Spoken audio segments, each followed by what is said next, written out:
This is a fun memory in Utah tech history.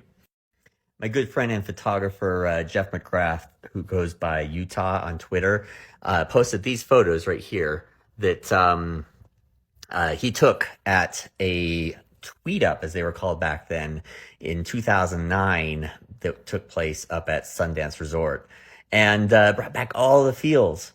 In that room are some of the most notable, yet probably have received the least credit for the tech scene here in Utah, as well as especially the social media scene here in Utah that exists today.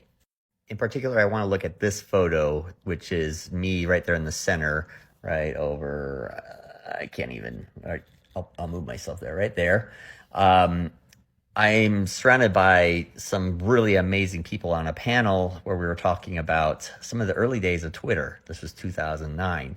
I had just built probably one of the very first social media analytics platforms called Social2, where we tracked the growth and decline of a person's follower base and provide an email with a whole bunch of different stats around your new and lost followers for the previous day, previous week. We had summaries, etc. And also built several tools around autofollow. Yes, I am the inventor of autofollow. I'm sorry. And had a really great conversation about where social media is going to go and the future of Twitter. But I was just thinking about what has happened since, and I think I've actually seen a lot more growth since than I had even achieved at that time. Here I was probably maybe at what I would call some of the most exciting times of my career.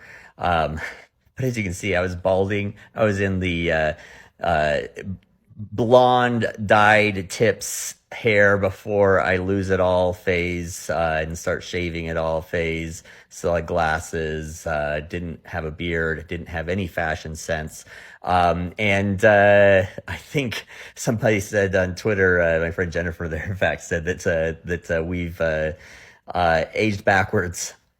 And within the following year, I published 2 books. I ended up accepting a job with the LDS Church, launching every single thing that exists in social media for the church that probably exists today, which actually began my process of exploring life outside of the church and actually leaving membership in the church after going to the belly of the beast.